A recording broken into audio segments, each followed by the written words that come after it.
gentlemen, please welcome.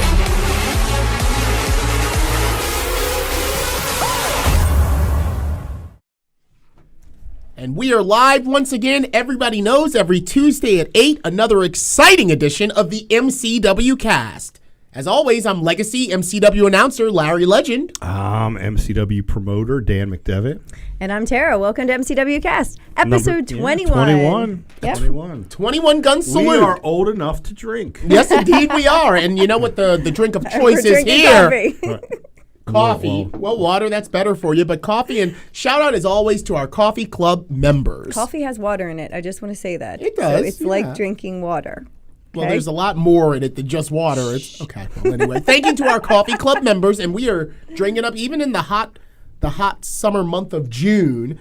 We are still drinking our coffee right here inside the studio, and we want to thank everyone for their contributions through all of the avenues that you can contribute to make this show possible. That's right. I do think we're going to need one of those little mobile air conditioners, though. What do you think? Yeah, maybe. For the studio. That, and have we raised enough money to get a box of cold brew? Remember we talked a few episodes ago? I want some cold brew in here when it really gets into like July. Right. And I hear that the heat is going to be all the way high in July. Well, for our local fans who have ever been in here for the Shamrock Cup, they know that July is the hottest, and it tends to fall on like the third weekend in July, which is always historically the hottest weekend of the summer in Maryland. So we are here in this little box, and yeah, I think some ventilation might be in order. So with that said, if you want to contribute to the MCW Cast, become a coffee club member. Every little bit counts, and as soon as we get that box of cold brew, we'll be sure to pour ourselves some nice glasses of iced cold brew to enjoy as we deliver to you another exciting edition of the cast. And speaking of exciting editions, how about our guests last week? Yeah, it was a great conversation. I think we realized Pat being really a guy that goes back to the beginning of MCW. Was a whole bunch of like OGs in here, MCW last week. It's so much history and so much in 2 decades, more than 2 decades, that we probably could have easily done a whole nother 2-hour episode with just questions we thought of as we were finishing up and getting out of here. But obviously we have some time constraints we have to adhere to in order for the podcast. We could go forever on YouTube, but obviously the podcast, we got to keep it under 2 hours. So I guess somewhere down the road, we're going to have episode number 2 with Pat. Yeah, 2.5. I think we've said that about most of our guests. Yeah. We should bring them back for some follow-up questions. Well, and that's the thing. After the episode with Pat Brink, I actually got a couple of emails from fans who said, I had some questions for him, because I guess they just didn't realize who he was. And then after listening, it was like, I wanted to ask that, or you know what I mean? So people definitely would have some things to talk about with him. Well, he went, I guess, he went by Genesis for a long time. How long? He hadn't really been super active. Yeah, Genesis for the first leg of his career. I think it wasn't until he got signed, or right before he got signed. When he was down in developmental, he had a different name. Rain. What was his name? It was Calvin Rains. Rains. Yeah, but he had another name in between there, though, before he was Calvin Rains. Now it's a man of many names. That's part of the territory with wrestling. And part of the game. Yep. One thing that I want to say before we get to, all the different avenues of catching the podcast, one thing I want to say, and I felt like I didn't have a right to bring this up because I wasn't present for the Kim episode, but there was a comment that Pat spoke on that Kim made about the Zachary Shane incident, and she said, kind of out of the side of her mouth, well, you were one of Dan's goons at the time, talking about why she, knew that or suspected that Dan and the guys had put him up to that. Well, I wanted to say this, and I didn't say it to Pat, and I apologize for not bringing it up to you, to your face, Pat. I have a tremendous amount of respect for you. But that was kind of a reputation that he had gotten for himself or gained because of other incidents where he felt that as a young, up-and-coming guy, he needed to stick his chest out and really show a lot of bravado. And I'm thinking about, and you all know this as MCW OGs, the Eric Shea incident that happened at Michael's 8th Avenue, which was kind of instrumental to me getting my job. Do you remember Right. this? The Right. Battle Royal? Vaguely, and right. his mom tried to jump in and, said she could clearly see that Pat was really laying it in on her kid. And he actually did have to be admitted to the hospital. Well, there was a bunch of Forgot all about So that. I will never forget it because Dan, I went around and got everyone to sign the sheet. I got every single person performing on that show to sign the waiver. And the lawyer Right. at the time was like, well, you guys did your due diligence. It's the first time I even heard that term before. And you signed that, they're trained, they're professionals, and that they're not going to come after you if something goes awry. But not saying in Kim's defense, but I didn't say this to Pat at the time, but I thought about it in reviewing our episode. Like, well, Pat, you kind of did have a reputation being the head trainer right under Bruiser back in those days of really being a tough goon, if you will. So, food for thought. Y'all do the dishes, but I just wanted to, bring that up and bring up why Kim maybe did say on her appearance that, well, Pat, Dan's number one goon or whatever she had said, Right. kind of, and he responded to that. Yeah, fair, right? Yeah, absolutely. So, with that whole Eric Shea incident too, I mean, it's a tough thing anyway. And I don't disagree that Pat had that reputation back in the day. But at the end of the day, honestly, I mean, I don't know. You get in the ring, and I mean, who's to say who really makes who passes judgment or makes judgment on whether something's stiff in the ring or tight in the ring or the degree to what someone throws. You know what I mean? To me, it's just always. I never understood. If you don't want to go to the hospital, you probably shouldn't be doing it. Or risk doing this. It's just kind of like playing football or baseball, and then you know what I mean? Yeah. I mean, it's just a degree of physicality that I mean you got to expect. But Pat had a reputation for being tight. Like and, redneck Billy Redwood, Yeah. R.I.P. So yeah. I mean, when I wrestled, I was the same way, and but I was just the same way. I was like, bring it, and I would expect it for people to be like that with me in the ring. It may not have been the smartest, pre all of the concussions and all the information that were, about concussions. But I always like to get in the ring and be physical. I would rather it be more physical and more appealing visually to the people, and not have people going, "Oh, that didn't even look like he touched him." Yeah, well, that's from the school of Bob Starr in that Right. North Avenue first Monster Factory and training on just the floor. Right. Taking bumps on the floor and all of that. But if anyone is wondering, if you're sounding like, what are they talking about? Catch our last episode 20 of the MCW Cast. It's on all of the major podcasting platform.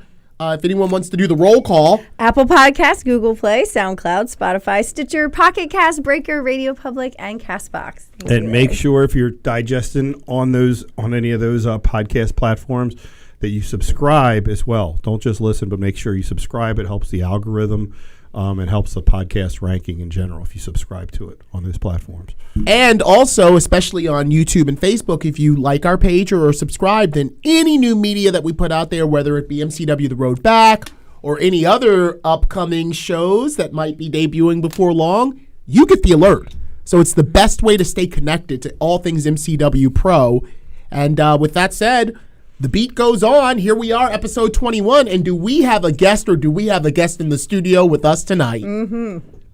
What's left of him, right? Yeah, right? Yeah. Yeah. Once he comes on in here, those of us who go way, way back to the origins of this gentleman's career, we knew a much larger Greg Excellent. But that's who's going to be in the studio with us tonight, MCW Pro Star Greg Excellent. Stay with us. We hope you're enjoying this week's episode of the MCW Cast. At MCW Pro Wrestling, much like many small businesses throughout the country, the pandemic has presented many challenges. For a company like ours that hosts events with live audiences, the impact has been even more severe, and all of our forms of revenue have been cut off. In order to continue to engage with our fans on a regular basis, we made the decision to begin to produce the MCW Cast and are providing it for absolutely no cost on Facebook Live, Twitch, YouTube, and SoundCloud. If you'd like to support us during these challenging times, you can do so in several ways. The most popular way is to buy us a coffee to help fuel the cast. Just go to buymeacoffee.com/MCWcast, and for just $3, you can buy the cast a coffee, or you can choose to become a member of the cast for just $5 a month and receive several special perks. That's buymeacoffee.com/MCWcast. You can also contribute directly on Cash App, MCW Wrestling, or on Venmo, MCW-Wrestling.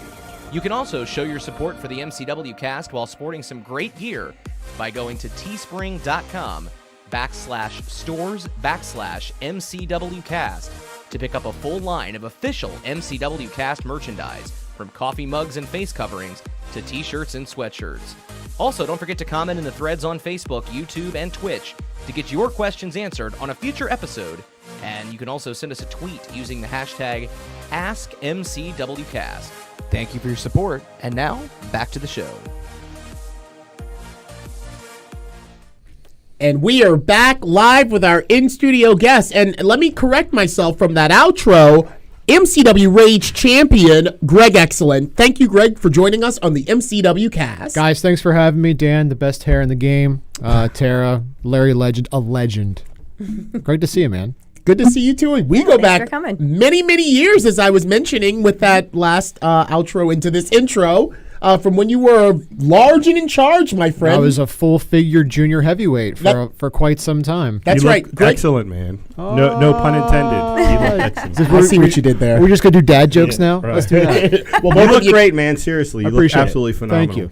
Thank you so much. That's right. Both of you can make those dad jokes, and appropriately so. Yeah. Daddies. I know. But Got my white New Balance at the house. Yeah. Do you wear black socks with them too? Oh, knee highs. Ah. Yeah, they're going to go up high. like a good. short Short dad. Oh, shorts. tell me you wear jorts. You If you're gotta gonna wear mow, jorts. if you're going to mow grass, you got to do it right. Yeah, Like a true daddy-o. that's right. I don't know. I just bought a tractor, so I don't have to worry about that. Oh, hashtag humble brag.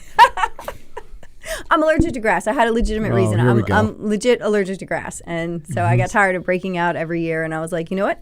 I'll just ride over the grass. So I bought a tractor. So while we're touching on it, for the fans that may not know, we reach a lot of people that aren't MCW fans. How much weight have you lost, and how long has it been? It's amazing transformation. Hopefully we can edit some pictures in to the cast of some pre and. So at my heaviest, I was 360 pounds. I know that for a fact. I went to a nutritionist December of 2016. I got on a scale. I begged with the woman as I was taking off sweatshirt, sweatpants, shoes. She goes, no, you do it clothed. I said, no, we're not. I went down as low as I could and got on the scale at 360. And she's like, okay, well, you have to make some changes. And I was like, oh, yeah. And at that moment, I didn't know, man. That was eye-opening. I went and sat in my car and I cried like a child, just because, holy crap, how life had just progressed to this point. But I wasn't. It's funny because I wasn't still ready to make that dietary change in my life. And but long story short, since 16, I'm 180 pounds now. So I've lost 180 pounds. Yeah, You've lost a whole person. I've lost half of that guy.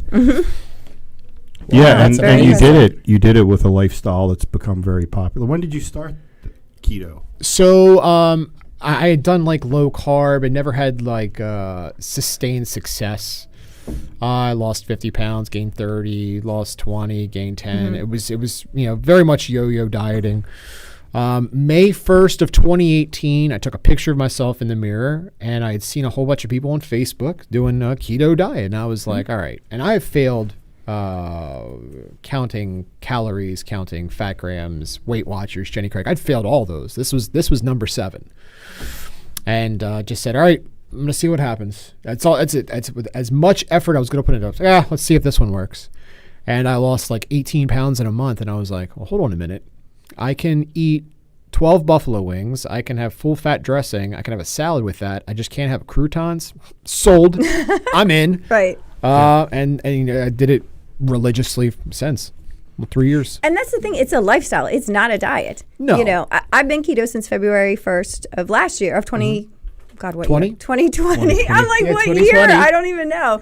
And I obviously didn't have 180 pounds to lose, but we were talking earlier before we went on the air, like it's a lifestyle change. Like there's a lot of other benefits, reduced inflammation, lots of different things that can come from this lifestyle. So. Well, sure. I mean, just, for example, my triglycerides were high. I had high blood pressure, high cholesterol, all of these things. You know what I mean? So then I started eating a diet that was built 75% of my intake was fat. And all of my numbers are perfect. My blood pressure's, Right. 110/70. Yeah, it doesn't seem logical, right? No.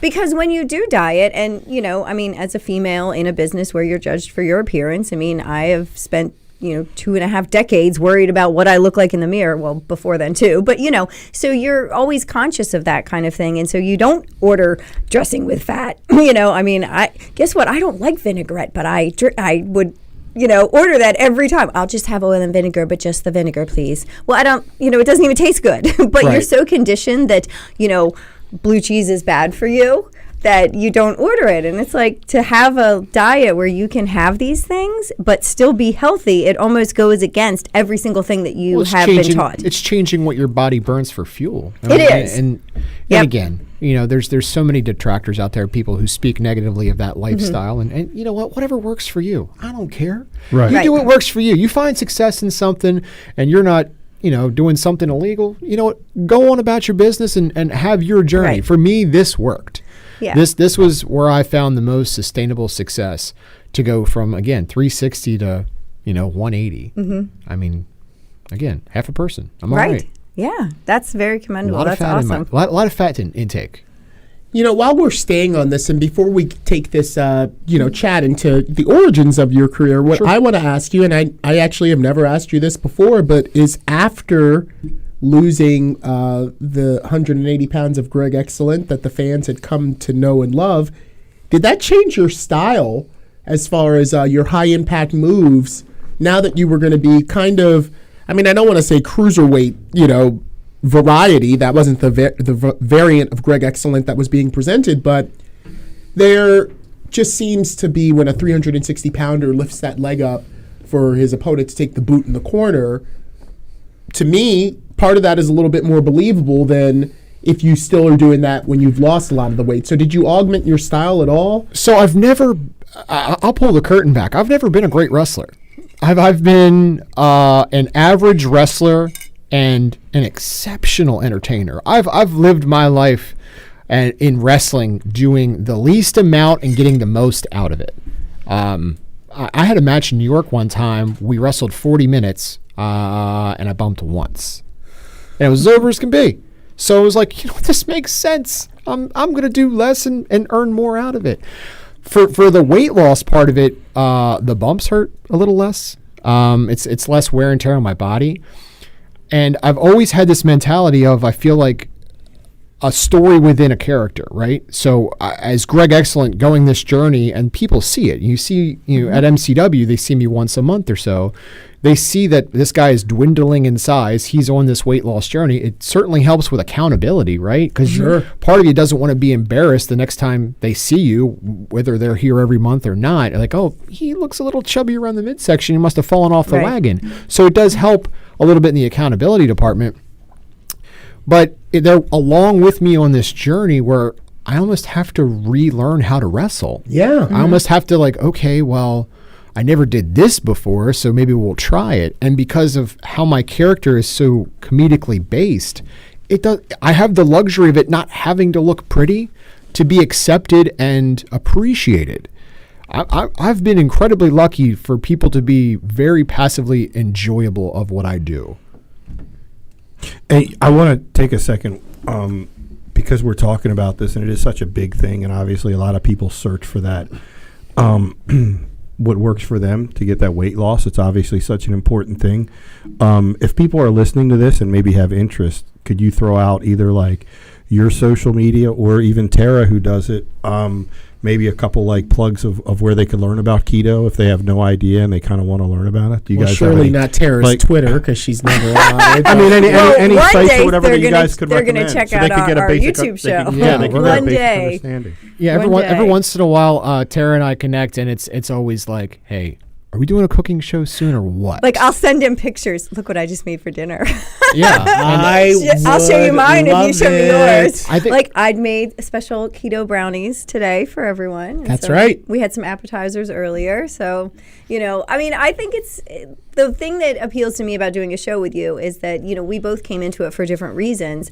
And I think, like you said, Dan, it's a lifestyle, and just putting it out there and showing other people how they can live this lifestyle too and enjoy some of these benefits is, I think really valuable because, there's anybody who diets has yo-yo dieted, and so it's not sustainable. And so this is a lifestyle thing. Like, I made brownies with sunflower seed butter, did they taste like regular brownies? More or less, you know what I mean? And were all right. Right. That's what I mean. Like, so it's just changing ingredients and learning how to cook with different ingredients and learning how, nut flours absorb more liquids and compensating for that. Like, I've always been a cooker, especially a baker. So, like, for me, it reinvigorated me because then I got to try new things. And, whereas I was getting tired of making the same thing every night and stuff. So now I'm like, ooh, can I keto-fy that? Oh, sure. I'm still a chubby kid at heart. I'll sit there and watch Diners, Drive-Ins, and Dives. Yeah. Playing around with my belly button when nobody's awake. And I just think to myself, I can make that, and I could use this, and this, and really turn it up.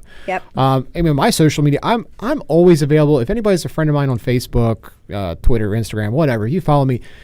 If you want to shoot me a message, I'm cool with that. I might not get back to you in the first 10 minutes, but I'll get back to you because there's plenty of people who have seen my journey and said, okay, how do I make this work? And again, it may not be for them, but if they're at least they're looking, they're working for it, they're trying. Right. And I'm, Greg Skipper on Facebook. That's my shoot name. At Greg Excellent on Twitter, Greg Excellent on Instagram. Are you active on Twitter? Larry likes to give me a hard time because I'm not either. You pop up on there Every once in a while. Every once in a while, I drop a don't. little nugget, and it's usually between sets don't. at the gym. I'm like, you know what? This sounds entertaining. I'll put this out there. And it is, at least you're contributing. Tara's still a silhouette. She hasn't even updated her profile picture to be like, I'm MCW Tara. Do I At have- least you're not an egg anymore. You're not. I posted something on Facebook the other day on my kid's birthday. That was about the first time I posted something in like 8 months. I don't know. I'm just. Well, now that you're a podcaster, the people want to hear from you. We Well, I always don't say know about hashtag MCW Cast. They We'll can see. talk All to right, me but sometimes. if they track me down, I would answer their keto questions Yeah, too. I'm all about it. Any way I can help, sure. There. Does that make you happy? It does. I want to see you. I want to see you activated on there. You're dormant. Okay. You're dormant like a cicada. Every 17 years you tweet. Great. All right. Yeah. Well, that was something that I kind of wanted to pick your brain about, and I think we can get into it a little bit further. Cicadas. I've used that in a promo before. Yeah. The style of your wrestling. Is there any good keto cicada recipe? So cicadas are keto friendly. So if you get the larva when they're just emerging from the shells, you get the larva where they're white before they've had a chance to, like, the wings come out and the eyes turn red and all. So you get them as they're just coming out of their shells, and you put them in the freezer to humanely kill them.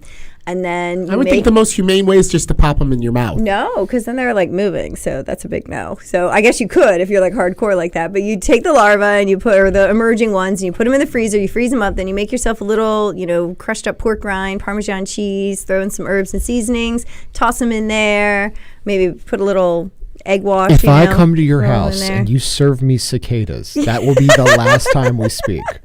Straight up. You probably That's it. wouldn't We're even done. be able to identify them We're the way done. she's talking. And then you just fry them up, and She's talking crunch- about some crunch away. mortar and pestle, like, turning them Right. into No, a here's the fine thing. powder. So you can buy bags of frozen cicadas online. Like, people are out there harvesting them.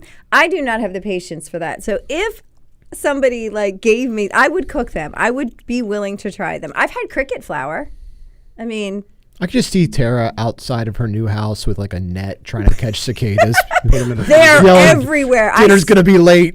I swear to God, at my house, they are the loudest of any place I have been. Like, I have been standing in woods, and it's not as loud as walking out my front door. They are ridiculous. Well, I think it's kind of beautiful because it's going to be 17 years before we hear the mating song. Because it's only the males it's that are the making males. the They're noise. We're not loudmouths. going to hear them again for 17 years, and who knows? 17 years from now, we may not even still be around. Who knows? At the rate we're going, we may all not be. So here's the wild thing. If you pick up one of the cicadas and put it up to your ear, it does make that buzzing sound, but it's so low. And then you have to, so then when you think about it, how many are out there when you hear that really loud one? Like I put a decibel reader on my phone, right? Because I wanted to know. And so the level at my house is around 74 to 78 decibels, which is like at the maximum end of where you want to be for healthy, normal levels. Like 80 is like hearing damage, right? So the decibel reader reads the cicadas outside my door as a vacuum cleaner. That's how loud it is. Yeah. So, Wow. but that's what I mean. Like if you pick up one, you can hear them making that noise. So think about how many millions there are. Supposedly for every acre, there's like 1.5 million cicadas emerging. That's How long crazy. are they here for? Like till the end of July. Wouldn't it be fun to just have like a side-by-side comparison of like decibel levels of like, here's the cicadas in this area. Here's the entrance from MCW of the cartel. Like, which is louder?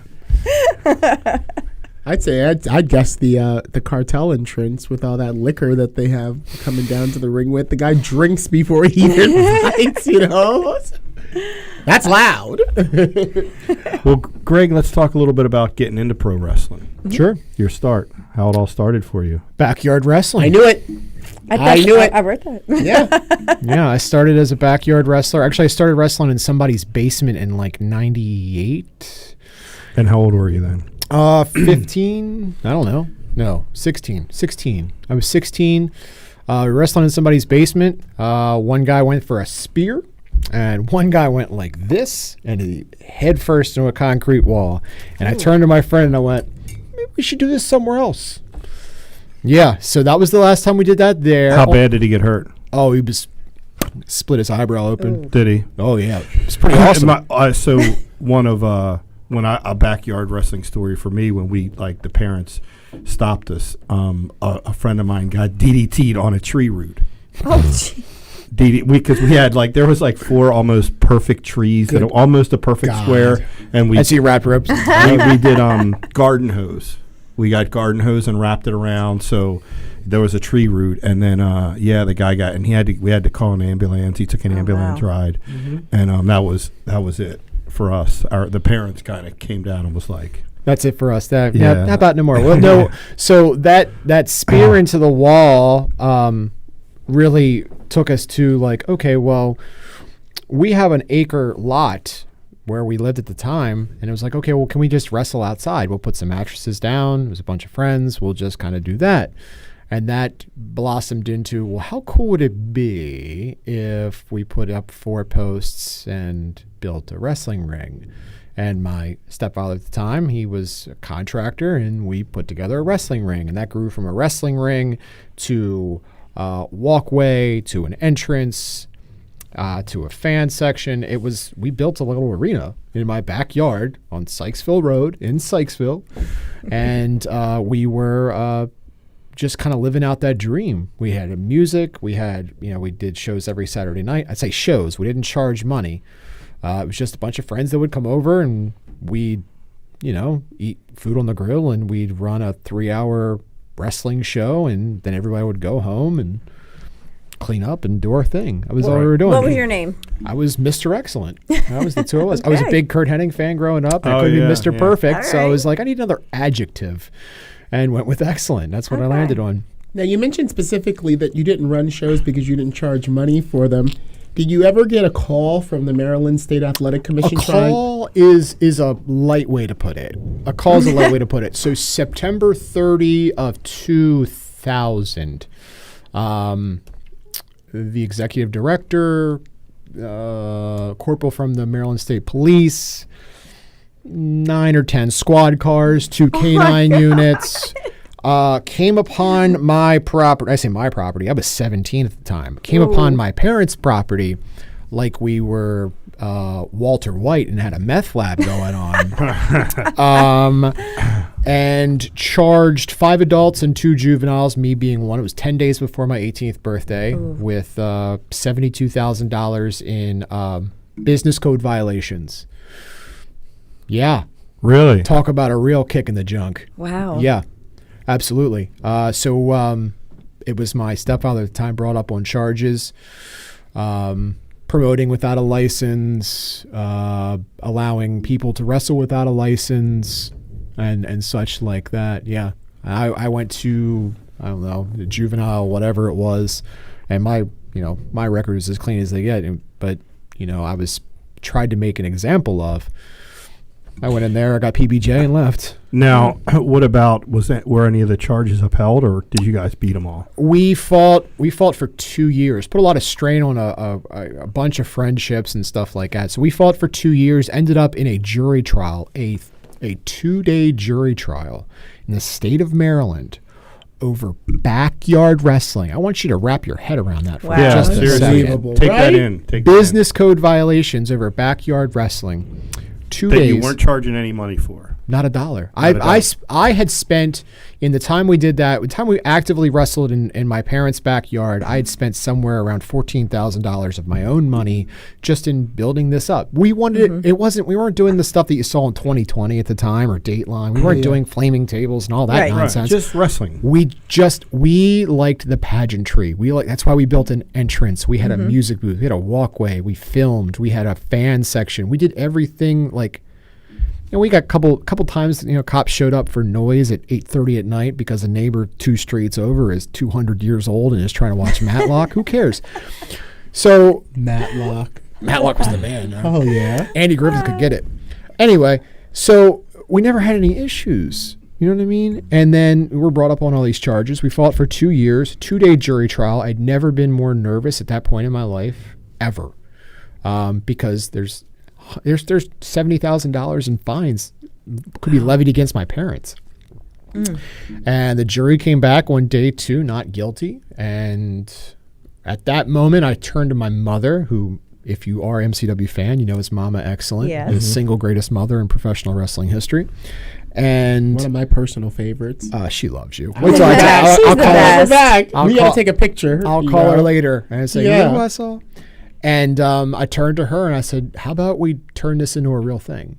And we started there. It was like, okay, how do we become a professional wrestling organization? Wow, that is quite the Wow. origin story. I had heard that your origins were in the backyard, but I am enlightened to that whole tale of being involved in litigation and having yeah. fines Do you think like the jury thought like this was ridiculous? I don't Or know. you- I guess you I couldn't don't read. know what the jury thought. And I really, in hindsight, Did your attorney think it was insane and ridiculous? absolutely. Yeah. Not only did our attorney think it was ridiculous. So again, we're only allowed in, if you're testifying, then everybody else stands Right. out here and such like that. So I'm out there with my best friend playing paper football, trying to ease the tension, trying not to think about, oh, hey, by the way, if we lose this thing, they're going to put a lien on your parents' house.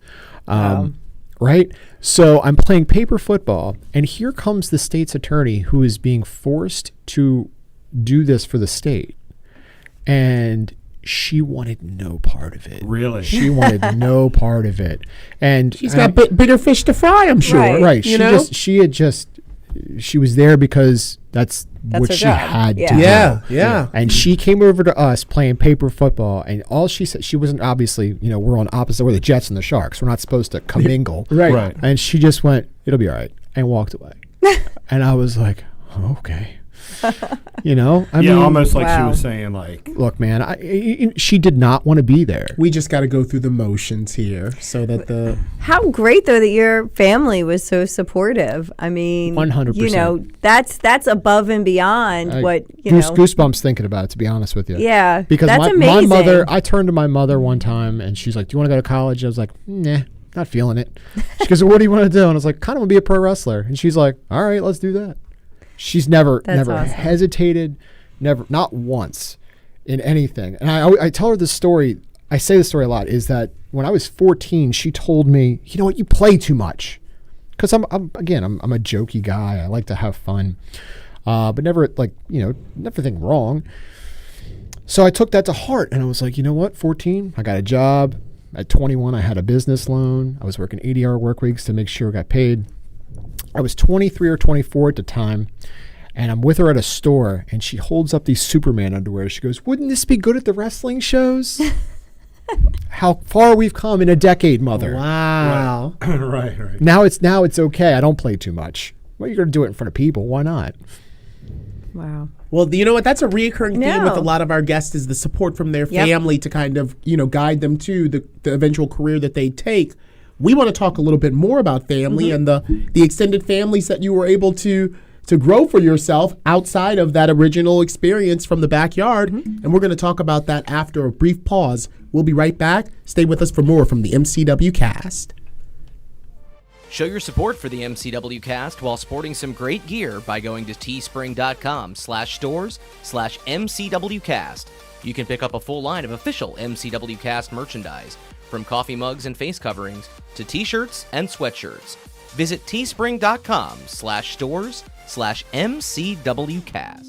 Fuel the MCW Cast by visiting buymeacoffee.com/MCWcast. And for just $3, you can buy the cast a coffee.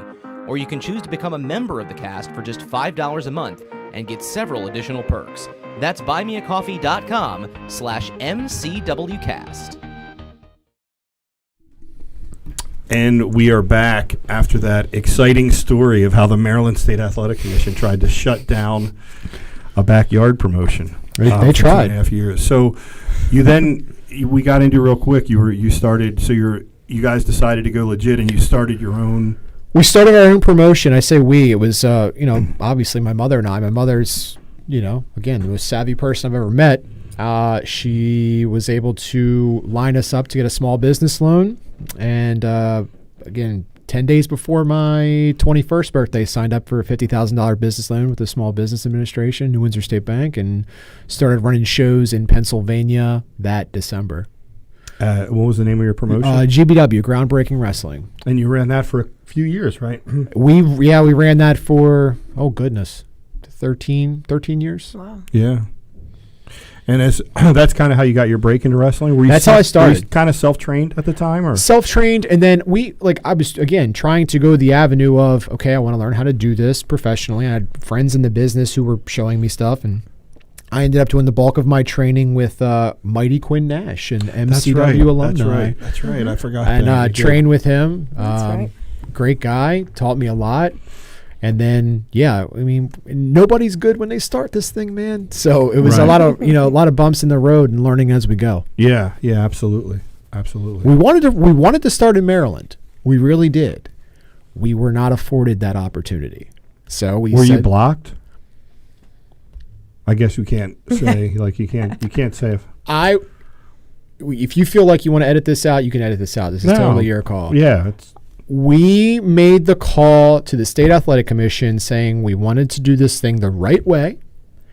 And we were told by the gentleman who answered the phone he did not feel comfortable speaking to us without legal counsel and would not take a meeting.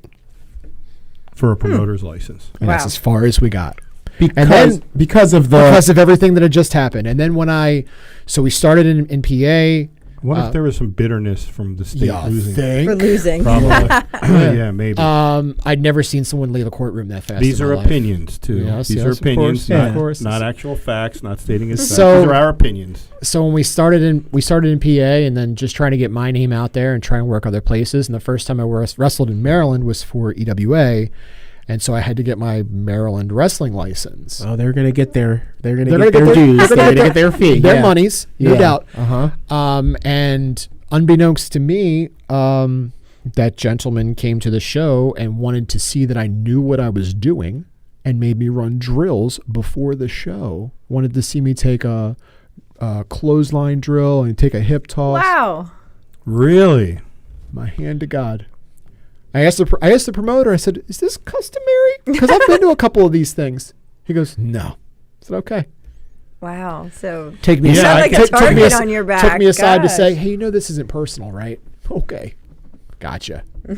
You know what's so funny to me is I'm hearing all of this, and in other talks that we've had over the course of this podcast, whenever I would start a show and I'd say tonight's matches are sanctioned and supervised by the Maryland State Athletic Commission, there was always these boos that came from the crowd, jeering them as if they were the biggest heels ever. And when I started, I never got it. I was like, do they not like this guy the executive director, on hand Lou Levy. Like, I didn't understand, but it's all becoming very clear, and that actually shows how savvy and smart the fan base is, that they know that the Maryland State Athletic Commission is just here to reach their hand in, take what they need, and they don't really care about the show. Well, so I got a good relationship with them, I guess, after 2 decades. But there is they definitely like to have control. And I guess the biggest thing with me where I look back and was like, wow, like when we were running Fort Meade, remember the athletic commission was contacting the Army base about, because I don't think they like the fact that, because it's federal, the way that the law works is that essentially, like, you're on federal property on Army bases. It's kind of like little islands within a state. Right. The state And they have doesn't no jurisdiction there. No jurisdiction. Yep. Which is how you got away with doing, like, risque Fire. stuff. Right. Some Barbed wire, hardcore stuff. blood, Right. and fire. And they did not like it. Imagine that. And there was calls, and finally the military attorney made a call to the state and stopped those calls. It's like, if you don't stop calling us. Yeah, if you don't stop calling us. Because they were even making offers, allegedly, because I wasn't involved in those calls, but I had this relayed to me at the time. They were allegedly making offers to the Army base that, hey, just let us come on and sanction. Just let us sanction the show, meaning let us enforce the rules that are in place in the state of Maryland. And we want, because at first it was the Army base was like, look, we're not making any exceptions, because then we have to allow liquor tax, et cetera, et cetera. Like, basically, it would set a precedent. So Which would supersede what they're already doing. I mean, right. And so then it was like, well, we won't charge any tax. We won't charge any tax or attempt to collect any sales tax, but just let us enforce the rules. Meaning, and that's when they had, at the time, that's when I got a call, and they were like, what do they mean? And I'm like, all the barbed wire stuff that you guys like? They don't. They don't like that. And the bleeding, the guys bleeding, like on the shows, and the barbed wire, and they're like, and the guy that was the attorney was like, yeah, I love that crap. I was like, yeah, they don't. Right. So what that means is, like, none of that stuff will happen. Well, and also they were the reason why, like, ECW couldn't come to Maryland. Right, and back, several years ago, like when I was in radio, people would ask all the time, because we would have guys from ECW on the air and stuff. Hey, when are you going to come to Maryland? Never. You're never coming to Maryland. And then when one of the military attorneys finally basically made a call to someone in the state that said, stop. Stop making these calls to us, and then it finally stopped. And then they kind of just agreed to, like, they weren't happy. They still weren't happy, because still doing shows in Maryland with the Maryland Athletic Commission, I had to always hear how not happy they were.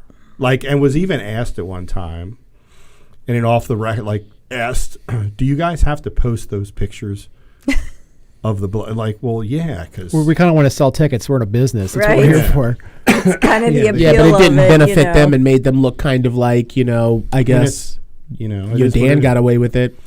The pesky old Maryland State Athletic Commission. Wow. So where in York? Was it York, PA that you? We were running in Hanover, Pennsylvania. Okay. Ran for a little bit in Gettysburg. But yeah, primarily in Hanover. Just over the border, about 20 minutes north of my house. Nice. Yeah, not bad. Easy drive. We'll take that. Yeah, that's not bad. And wrestling, You've certainly that's a driven good a lot thing. further. 20 minutes, that's nothing. Hell yeah, right? Oh, sure. Yeah, and then I guess so you started then just kind of branching out and doing indies, and then you ended up with a decent little break. You ended up with CZW. Mm-hmm. Yeah, how many years were in where you were CZW? I wrestled for CZW for 10 years. And how long were you technically in the business, like wrestling on shows At before that you got an point? opportunity? Before 4 years. 4 years. That's pretty good to get with one of the more high profile independents. I openly tell people all the time, I'm just a matter of being lucky at the right time. So the talent pool at that time when I got in the door wasn't exactly fruitful, and I met John Zandig at Derek Frazier's wedding. And I'd met him other times, and John Zandig is, he can be an intimidating cat, right? So I never thought he liked me. I was a comedy guy. Comedy doesn't really draw a lot of attention from a deathmatch legend like John Zandig. So I remember going to Fraser's wedding, and my entrance music at the time was "I Will Survive" by Gloria Gaynor. Wow. And it's to pop the boys. They played it because they wanted to see me do the chubby strut, and I did it, and did my thing. And then I remember being outside taking a phone call, and Zandig walked out, and he was double fisting beers, and he said, "You're all right by me, funny guy. Give me a call this week." And we got walked back in. It's like, all right.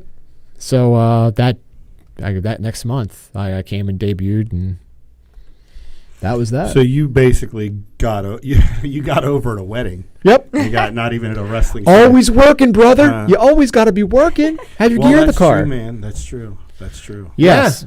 Yeah, I can relate. I think that you really wanted to give me the ring announcer gig the first time you heard me sing the "Give Me a Break" theme song. One of the times we were on a road trip, and I think Nell Carter had passed away, and I just went into that song in the back of the car, and you were doubled over laughing that I knew all the words. I was like, this guy's got chords. The pipes. You were like, he's got pipes. Yeah. He's got pipes, and he's charismatic. And yeah, so for those of you out there that are enjoying the cast and thinking about that big break, be brave. Don't be afraid to sing out or dance. Well, I mean, just be who you are, magnified. That's all it is. Yeah. I mean, and a wedding's a perfect time. I cut a rug anytime. I cut a rug at your first wedding. Yeah. So. But yeah, that's how I hope you had a good time. How that end? All right. Quickly. Oh, there you go.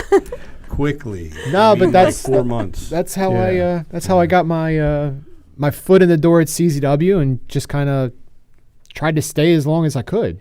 I'll tell you this much from someone also that came into CZW. I guess hearing the story probably around the same time as you, I got hired full time. I come a couple times with Blackout just as the personal announcer. But I just remember one of the things that I always used to think about you was that for a bigger guy, you took like some of the best bumps, like real like snap bumps off of like a boot or a line. And in particular, I think there's a very famous clip of you taking a choke slam off the apron onto a bridging ladder. I feel like Brody Lee. It was Brody Lee. Gave that to you. Yeah. Absolutely. And you just took a bump that a man your size should not. That wasn't how it was supposed to go. And I called that spot. I done it before where the ladder kind of wraps around you and you look like a lot more painful than it actually is. And I hit too low on my lumbar and just went that way. Just went ass over tea kettle. If anyone doesn't know the clip. The concrete, and it didn't hurt.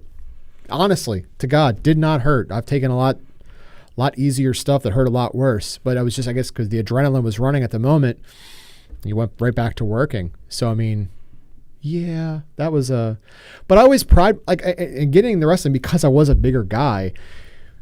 Somebody will tell you like, well, what can you take? And I was like, I want to take everything. I don't want to be limited because I'm a larger human being. I want you to work me like you're going to work anybody else, and I'll get up for you and I'll get down for you. I'll do what I got to do, and I'm going to jump. I'm going to do all that stuff. I took pride in the fact that I want you to bump me around and make yourself look good, and my comeback will be that much better. Mm-hmm. Yeah, that's one thing that I always remembered about that. And also remembered that a lot of the times you got involved in, that wasn't the only hardcore, match that you were in during my early days in CZW. My first tournament of death, you fought another MCW Pro alum, former champion, Shane Shamrock Memorial Cup winner, Ryan McBride. And I remember thinking to myself, wow, I know Ryan is not used to this type of environment. And up until that point, I'd seen you kind of have the Texas Tornado stuff, but I was like, wow, this is the tournament of death, a death match, heavy fight. And you guys went nuts out there. Well, I did not, we weren't supposed to be in tournament of death. We were supposed to just be in a non-tournament action. Yeah, they always have those. Oh, the non-tournament action that the deathmatch fans really enjoy to watch. Yeah.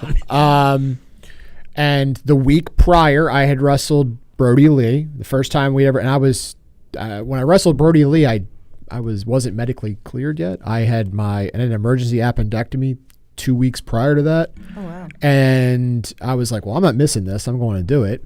And I just told Brody, hey, man, just take care of me. I can't lift you up too much. And the first thing we did was a tope suicida. I was like, yeah, that's a smart move. So I bled buckets. It was a really enjoyable story. I loved working with that guy. And then the next week, again, Tournament of Death. So Ryan and I actually traveled together, knowing we were going to work each other, non-tournament action. We had some funny little bits planned that we were going to try and get over. And we get there, and Mike Burns, who was booking CZW or helping at the time, runs Smart Mark Video, comes to me and goes, we need you guys to be in the tournament now. And I'm looking around like, oh, I wasn't asked. And he was like, oh, yeah, it's going to be barbed wire boards. And I'm like, hold the phone. We got to talk about a few things. One is my envelope. And Right, okay. Would be, why? So, yeah, I ended up, and then Ryan was going, I can't remember, I think it was Ryan had something the next day where he was doing the fitness test for the state police or something where he couldn't be cut up and bloody and messed up. Like he needed to come out of this completely unscathed. And me being just like we talked about, I want to be the guy that bumps around. Now I know I have to be the guy that bumps around. I got to take all this stuff. And I have to go over and wrestle a second match with Nick Gage and Danny Havoc. And I think Pinky Sanchez was in that match also. Too, yeah. Great. So 2 of the 3 deathmatch legends. So I'm like, okay, sure. I guess we're going to do that. And I think I got rocked on something in the match against Ryan. And the only thing I asked when we went to the 4-way was, hey, try not to hit me with something bluntly in the head. I know more than the last person comes in the ring and I get blindsided by a jug bat in my cranium. And I'm like, well, this has gone south quickly. Yeah. So I was a little heated leaving the event, but then John Zandig called me and apologized. He's like, oh, I'm sorry I put you in that position. Is this Zandig? Is this somebody ribbing me? Yeah. Wow. I got to tell you, man, you never know. What happened? Did people bail out or something? I think it was brain damage had to bail and somebody else had to bail. I'm not 100% sure that second person was. But rather than reconfigure things, because again, it's obviously, I think it's 8 guys dwindled down or something like that. It ended up being, we got thrown into it, and then it turned into 2 4-ways, and then the singles. Right. Singles final, I think it was. I just, as a promoter, I always, that's why I ended up always doing a lot of the hardcore stuff with MCW, whether it was like barbed wire, thumbtacks, tables on fire. I was always self-conscious as a promoter about asking. I definitely couldn't have been a promoter of CZW, and to each his own, I guess the different people. I couldn't have done what Zandig did. But I think, but here's I wouldn't have been able to ask people to do. But here's the thing, and I think if you would have been in the same position, people would have done it for you. RJ would have done it for you. He would have. You know what I mean? There's plenty of people that would have done it for you because kind of the same thing when I was booking shows. People look. There's followers, there's leaders, and there's bosses, right? And Dan, you're a leader, so they're going to look at you and go, "Well, I know Dan will do it, so if Dan will do it, I'll do it." Right. And it's kind of the same thing. I mean, Zandig has turned, one flew over the cuckoo's nest at this point in his life, but I knew John would throw himself off of I-95. All right, I'll go out there and I'll do it and he'll do it for the company. He's not doing it for his own pocket. Right. All right, so I'll go do that. Yeah, and that's not saying anything against John Zandig or anybody promoter that does that. Me personally. And you don't have to put extra money in your envelope. So there you go. Right. It's just those death matches, man, because people have gotten hurt and they could, things can take a wrong turn. Well, I saw you guys talking about Dark Side of the Ring and talking about Nikki and Nikki almost dying. I was there. Yeah. I was right there. Did he get, was he the one that almost died? Was it at a tournament? At a tournament of death. Did they have to have? They medevaced him out. Medevaced. I remember hearing that story. What happened? He hit the light. It was the finals against Thumbtack Jack. It was wrapped in 200 light tubes, and he was taking an exit, and he was going to go through the light tubes through the exit, and he was wearing a Jordan jersey. Yeah, Jordan jersey. Yep. Yeah, you already know what happened. And caught him right there, right on the armpit. Yeah. Yeah. I was. Yeah. I remember sitting after he got flown off. I just remember sitting in my car going, I think I just watched a guy die. Yeah, he was white as a sheet. By the time they got They him were pushing him up there, and I was. guys thought he was I was gonna right die. there. he had lost so much blood. I thought I just watched a guy die Yeah. at a backyard wrestling show where I started my career in the backyard of something, and these guys are. I mean, this is deathmatch palooza. Was that at that point? Was that in DJ's family's backyard? Yeah. So is that what happened in the state of Delaware?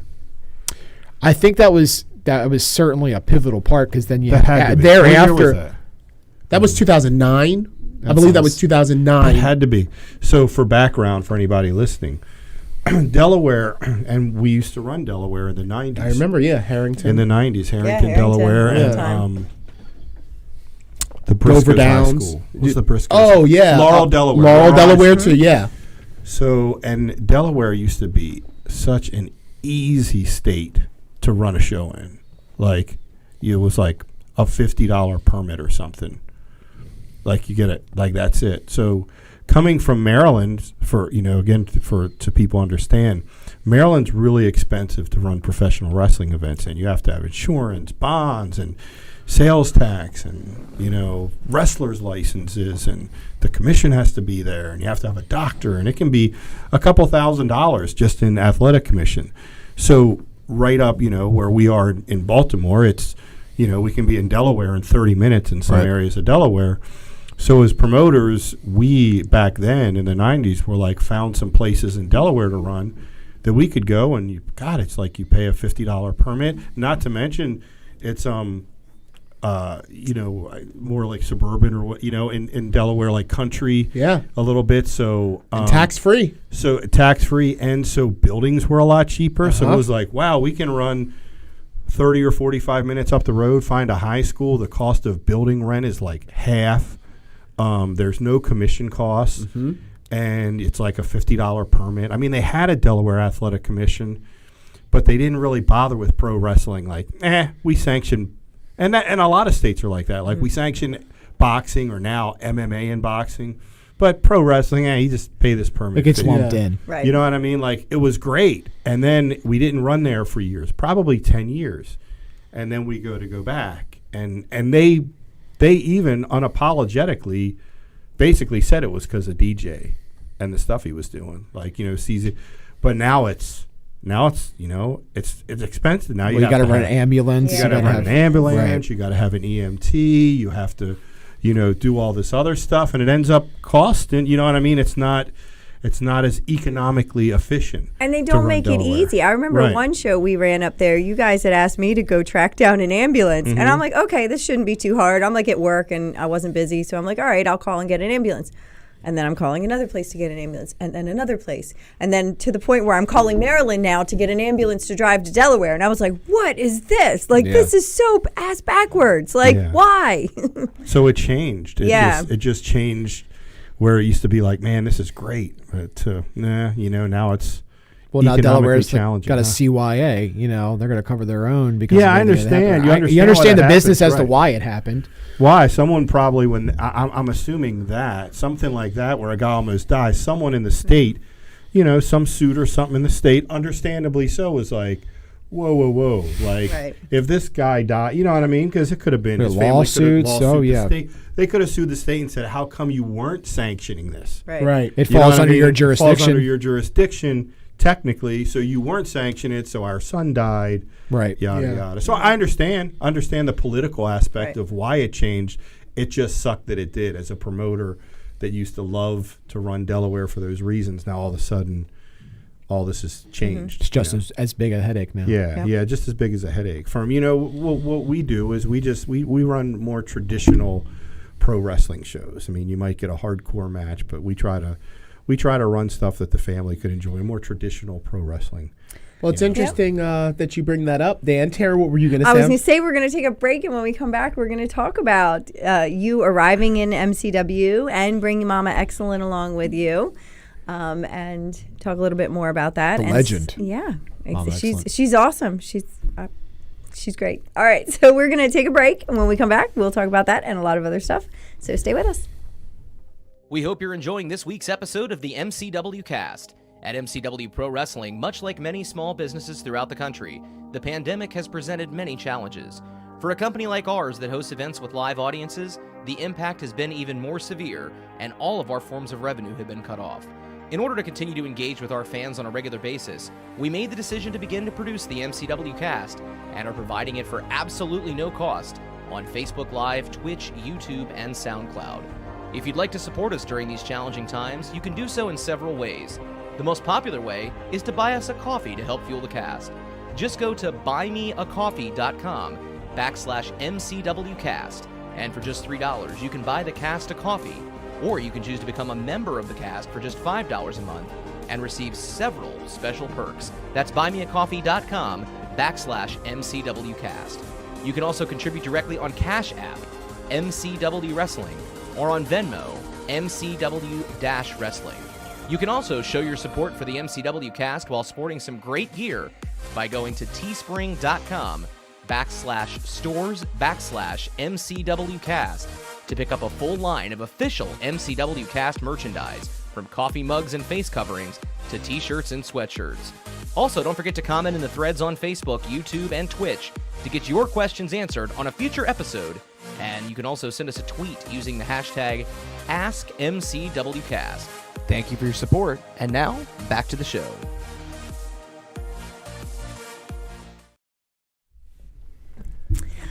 All right. We were just talking about some of the interesting rules by the Athletic Commission in Delaware and Maryland. And one of the rules, for those you might not know, is intergender wrestling is a big no-no, at least in this particular state. And I wanted to talk about a very famous intergender match that you had. Yeah, so, oh goodness, I guess it was 2009. Sounds about right. I wrestled now Mia Yim, WWE superstar. We were put together in November to wrestle just a simple one-off. You know, she was Adam Cole's valet at the time, and I was just some guy kind of doing my thing, and it was kismet. It's what was supposed to happen. I was actually supposed to work Akira Tozawa, and rumor has it DJ didn't want to pay him because he was on the night show. So I got Mia Yim, and we knew we were a throwaway. We were the second match on the card, and I said to her, and she was someone kind of like that wanted to get bigger in wrestling, and I knew this was nothing from, whatever. I was like, all right, let's just go out there and beat the hell out of each other and see what happens. And we did just that, and I got huge buzz. It was Evolve weekend, I think it was. Yeah. Because Evolve ran, or Dragon Gate USA. Dragon Gate USA ran. Which was just like Evolve. Right. Dragon Gate USA ran the daytime, and we CCW was at night. So we knew we had a lot to live up to. I think one of the matches on that card, the day show, was like Pac and Brody Lee. And I was like, I'm not going to be able to follow that. So what can we do that makes us stand out? And so I always treated in that moment like I'm wrestling a girl, sure, but I'm going to work her like she's a guy, and I want her to work me like however she wants to work me. Gender goes out the window. Let's just hit each other and see what happens. And it snowballed into two more matches, one of which was a TLC match that following March, which probably the match when I'm all done, when I've hung up the spandex and Superman underwear, will be the match I'm more than likely remembered for. Yeah, I think in particular, Mia Yim, I remember her debuting in CZW, and in very typical fashion at the time, she came out, interrupted me as the announcer, and then essentially just started doing like a strip tease. Like she started taking down her Mia Yim. This is her first night out. Started taking down her hoodie like, should I do it, guys? Should I show you my body? And we're talking Philly ECW Arena. Right. So they're like, yeah, we love it, But I think that was the pivotal turning point for her, where it was like, this girl can go. Right. We spent 4.5 months working this little tiny program together with the sole purpose of she wants to be a wrestler. She doesn't want to be somebody's eye candy. She doesn't want to be a manager. She wants to be a wrestler. And in order for her to do that, she has to show that she can hang. And that was the whole purpose of the business together.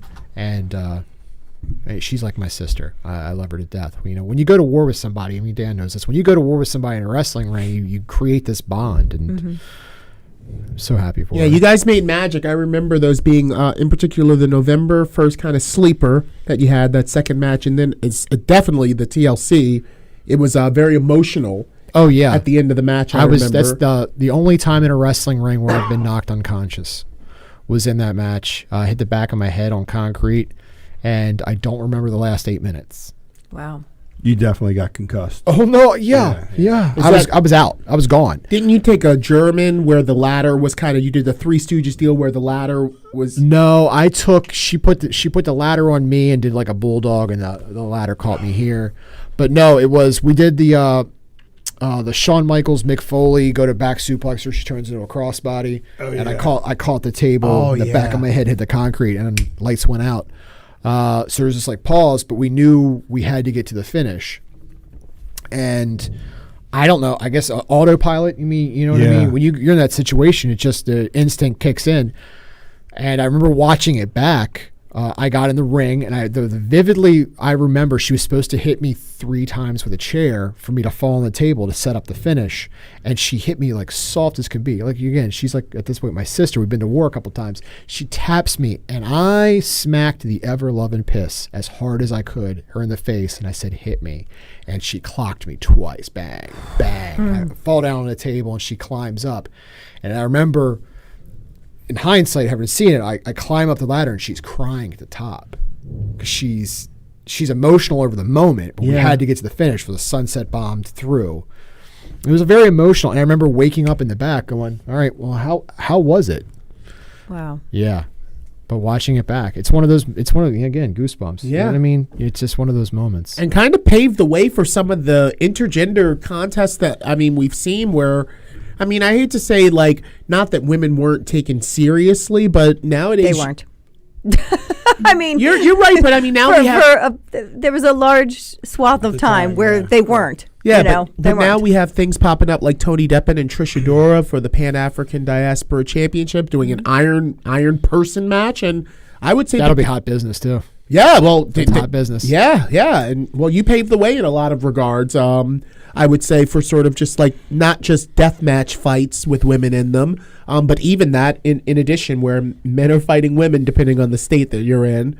And that even happened a little bit further in your career with a good friend of yours, Chrissy Rivera. I wrestled Chrissy Rivera, and again, it was a situation where Chrissy wasn't being utilized. I was like, well, her and I could have fun. We could do something. So we did a intergender food fight, and that got a little bit of buzz and something. I've wrestled Kimberly. I've wrestled some really talented females. And again, I've always been a person like, look, if you can work, you can work. I don't care if, man, woman, child, whatever. If you can work, let's go do business. We'll find a way to make it entertaining. Because again, I was never given God's gift of athleticism, but I was given like the mind of, I'm going to look at a run sheet and go, well, I can't do what he does. I can't do what he does. Can't do what she does. So I'm going to take what I have and I'm going to find a way to make it appealing.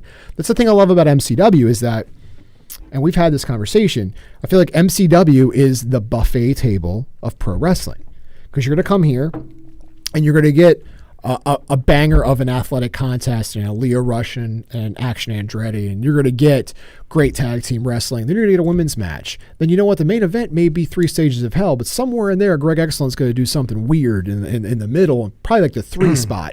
You know what I mean? You get every wrestling fan's going to get a little something. Yeah, that's the pro wrestling I love. Get some meat with Leo Rush and Action Andretti. Get a salad with the tag team bout. We've had our moments together. Yeah, absolutely. We've always had fun. And we have fun. And again, I learned at a point in my career, I was like, you know what, I can't do some things. I remember being on a card one time with like Claudio and Jay Briscoe are working each other, and like, could you like there's 2 just insanely great people, and I'm like, all right, what am I gonna do? I know what I'll do. I'll take off my clothes and I'll have Flash underwear on, and I'll make Adam Cole move really slow so that he thinks I'm the Flash and I'm moving very fast. I'm only speed. And I remember Claudio after the match going, "That was genius." And I was like, "Well, I couldn't follow what you guys did. I have to do something different." Right. That's what I love. That's that brand of pro wrestling that I love, is like, we're all going to do something different. We're all going to get over in our own way, but we're not going to outshine the next guy. We're going to all get over. We're going to push the Rock up the hill together. And then at the end of the day, the fans are like, we are not missing the next one Right. because Well, they we might never do know what's something gonna like that happen. What's again. going to happen next? Right. Yep. I've always used the comparison beef stew, because that was given to me a long time ago. That was Larry's nickname for a long time. Well, like with beef stew, and I always, because, especially Juicy when you beef. get younger guys in the business, everybody wants to be the Roman Reigns or the Triple H. And by that meaning like the tough top guy that's the champion, you know what I mean, that is serious and is the guy, is the guy carrying the company, the John Cena, the Roman Reigns, the in our term, the bruiser. Yeah. Who was the bruiser. But the reality is that there's more than beef in the beef stew. There's onions and carrots and celery, right? And potatoes, but they all make the beef stew. Yep. And that's always been my comparison of like having some comedy, having some women's wrestling, having some light heavyweights, fast action matches, some hardcore stuff.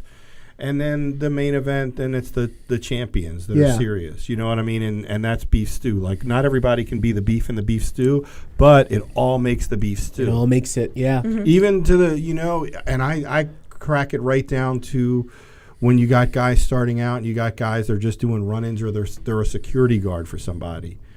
Well, that security guard, like your Diesel to Shawn Michaels, is a layer to the show, and it's an important part. You know what I mean? And just because you're just doing a bodyguard, just doing a spot on the show, that spot on the show is important to get the reaction to maybe set up the next match or to set up the next tag match. So like, it's all important. It's all a important. movie. We're It's all putting all something together. We all got to play our parts to make sure that the movie comes off. Yeah, it's great. Like, I'm thinking about just kind of like MCW, the arc of our history together. I'll never forget when I came to see a show and the first guys out were that bowling act that you had, and like it was like the Rock and Bowl Express, and the kids were loving it, and I was like, "Look at these!" I loved it. So when I came to a birthday party.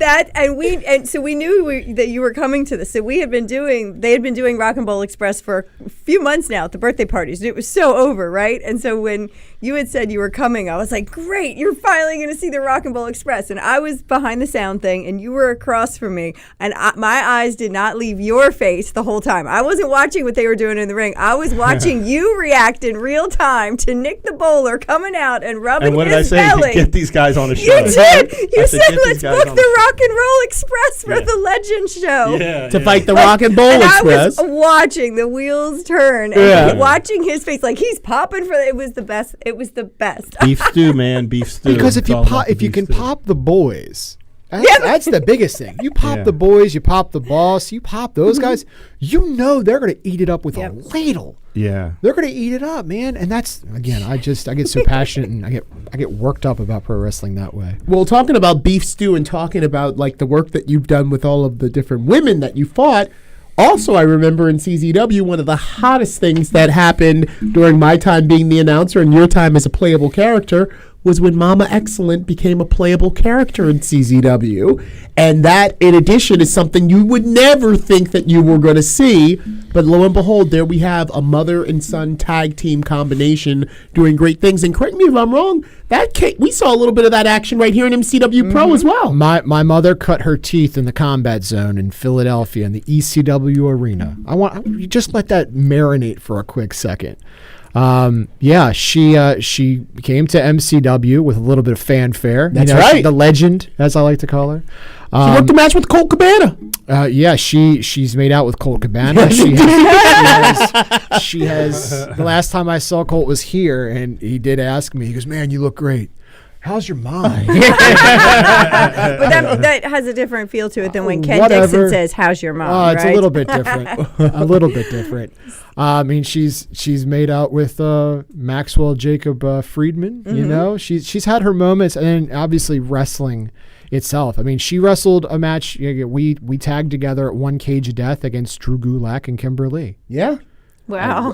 and won. And it was a great match. And we had a It was, great- you know, a that was great match. excellently put together. My and my mother had the old gulak on gulak, and yeah. So I mean, we have those great. And again, who knows? Again, I'm good with where I've gone in wrestling, what I've accomplished. I'm going to look back on the fact that I've created memories with my mother, who's been my biggest support system, who said, "Yeah, why not? Let's be a pro wrestler. Cool." And without missing a beat, and I'll call her and I'll go, "Hey, I got this idea for a wrestling show." She goes, "All right, when is it?" Let me hear the idea. Okay, Right. she's in. Yeah. She's in. What's the She's payday great. like? When you would What's bring the her money here, envelope it like? was fantastic having her here. I mean, and we working tagged with her. She's right. great. She's a character. She gets it. She enjoys the pageantry, the storytelling, the having the ability to hold a crowd in the palm of your hand.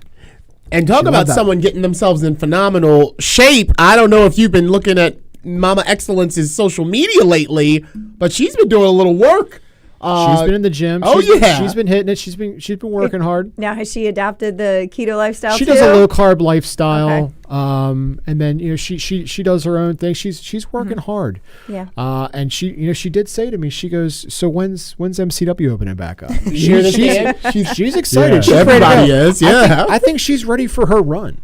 I'm just It's saying. close, but the goalpost got moved back. Goalpost got moved back. So, But she'll be. You know what? She's like real soon, but- the Dennis Stamp of mothers from professional wrestling. She's always staying ready. Just tell me right now, she's on the trampoline. There's no doubt. She's got a Two little 5-pound weights. She's got it outside of her apartment complex. She's always ready. She's got to be Yeah. ready for it. You never know when you're going to get your next call. Right. You never What know. book, Terry? I'm just having this image in my head of like a Richard Simmons video on the TV and Momma Excellent working out to Richard Simmons. I don't know. I don't know where that She's came getting it. from. She's- It just she's came getting You might want to it. talk bounced to into my head. the general manager, Phil Stamper, about that. Yeah, I think we might have to. Yeah, I mean, See come what on. took him up. She's got a couple left in her. Yeah. There's, you know what I mean? I So don't you doubt don't know it when the one bit. you don't know when the bump card's full. Right, I don't think but hers is hers full yet. ain't full yet. Hers ain't full yet. No, Greg, we've talked a lot about some of your really memorable matches outside of MCW. Speaking specifically at MCW, what have been your most memorable matches here? That moment with winning the MCW Rage title against Dante, who is probably one of the most underrated wrestlers in the game today. Agreed. Fantastic.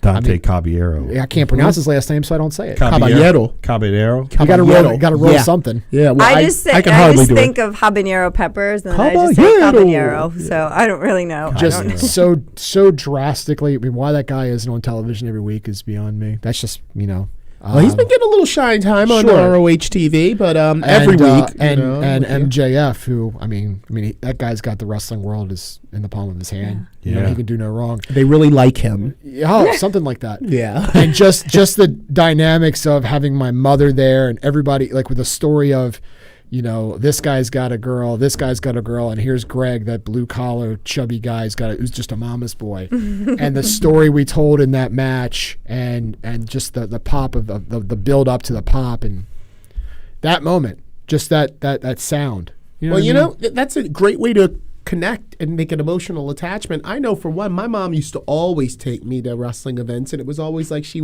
I was dragging her along. She wasn't really paying attention, but provided she saw a wrestler's mom out there, she probably would have been like, now wait a minute, I want to see a little bit of what Sure. mama's gonna do, so I mean, again, she's that got beef's- merch. Yeah. I mean, come on, she's ready to go.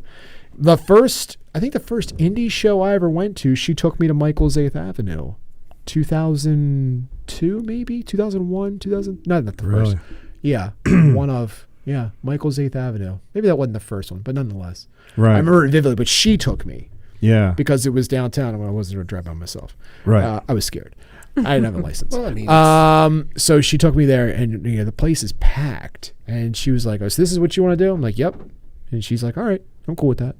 well, if it was That's Michael's, it was awesome. probably one of our shows. Do you remember the card? yeah. Do you remember? Oh, it was the Shamrock Cup because Oh, wow. I remember Okay. Amazing Red was in it.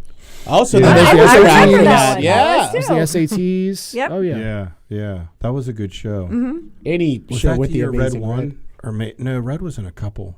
He was. He lost to Reckless Youth in the finals of one. I remember that was Tom Carter. Tom Carter's the truth, right? Really was. Yeah. Yeah, they were. They were something else. The SATs in Red. Yep. when they remember. came out, man. They were special. They were something else that when those guys came out. They were good kids. I always liked them. Yeah, me too. Lots of fun. Yeah, we did some stuff with them. TQM did. Yeah, Ocean we had some City. different- Rest in Yeah. peace, Shows. Michael's Yeah. 8th Avenue too. I Oh still my can't gosh, believe yeah. that building. That building was unfortunately the global gimmick. Put I it always out. felt like our shows were so fancy because the chandeliers were they hanging were. in there, and you saw all these other indie shows where they're like in warehouses, and here You we know are. what? We've got chandeliers. It was a banquet hall. There was something about that time too, and maybe it was like pre-social media, so there wasn't as much content as out of there. I still, as a promoter, can't believe we'd pack that place on Wednesday. Oh my nights. gosh, yeah. yeah, Yeah. it's Which crazy. I could never do now as a dad and someone that got kids. I wouldn't even attempt it. But Well, you know what? You had a street team. Yeah. Headed up by our last guest. Well, we did. We would- Genesis. we We would- would flyer. We put the big posters up on the sides of the road. We would go to. We got people to come out. It Yeah. was on a Wednesday night. Like, Bowling I would never even alleys. Think about it, but Yeah. they did. It was. I would never even attempt that now. Well, it's You just know, I it's the content wasn't as readily available. That's Right. what he You was, could you yeah. couldn't just sit at home and pop on the network or hop on Right. YouTube and see that stuff. If you wanted to see some wrestlers that you heard about because your friend told you this friend and this We friend. had some of our biggest shows ever there, like the Road Oh, we Warriors, did. Steve Wilco, 1,700 people Yeah. on a Wednesday night. At Michael's 8th Avenue. It was something else because we couldn't get the building because they made so much money on weddings and Right. bull roasts and banquets, and it was really a banquet hall. They were like, you guys wouldn't be able to afford what we'd have to charge you to not have weddings on like a Thursday, even a Thursday. So Yeah. our only options were like, they're like, you can do Tuesday. We could do Monday, Tuesday, or no, like I think Mondays they were closed was like the one day they Yeah, that was closed. the one They were day like, they were closed. you Usually, could do Tuesday or Wednesday. Pick your days. And we were like, oh, we'll try Wednesday. Like unbelievable. and, Yeah. Yeah. During that time, that You was know, early we used 2000s. to pack the flea market on Sunday nights too, though. You know, I Same mean, thing. like I'd be worried about doing a Sunday night. see, I loved Sunday shows personally. I thought they were great. Yeah, Like they felt like pay-per-views. I don't know. Yeah, they did because I Yeah. guess you kind of just stayed up anyway. Yeah. And I don't know. I didn't mind them, and you know, the Wednesday night ones were kind of hard because you had to take off the whole day of work, and then the next day at work sucked because you were up all night. Sometimes so. working those Sunday shows, just from a working standpoint, is tough because, I mean, again, promoters generally want to go, oh, well, we're going to still go on at 7 and run till 10, 10:30. Well, like a 5 o'clock start time Yeah, is I'm- great for a I'm in. Sunday. I'm okay with that. Yeah, I think so too. I remember, I guess it was EWA ran the flea market and ran it up against Ravens football game. Ravens playoff game. Oh, And I was in a 4-way tag, and there was 9 people in the crowd. wow. There was almost more people in the ring. Is that the smallest crowd you? I'll never forget. I know, because I remember it was like my 3rd or 4th match, and it was at the Teamsters Hall, and it was like it was at the Teamsters Hall in Dundalk. 7 people. I remember I wrestled Ramblin' Rich, because I remember I was only 6 months. Maybe a year into the business, and I even then, you know, like when you're that young in the business, you're just happy to be on any show. Yeah. But even that show, I remember walking out going, man, this is freaking embarrassing. You know what I mean? Like, I literally counted 7. Like, it was like... More people in the It supermarket wasn't down like, the street. it wasn't like MEWF. I think it was like you know, there's always people that pop up, like, I want to be a promoter. It was like Right. some quote-unquote new promoter that rented the Teamsters Hall over in Dundalk. And I wrestled Ramblin' Rich, and it was 7 people. I remember 7 people. It was like... just dead silent. Oh yeah, there's That's nothing, fine. I think we've nothing all feels worked more shows like awkward than when that, you come yeah. out through the entrance doing the babyface fire that come on, Right. and it's 3 guys going, "Yup."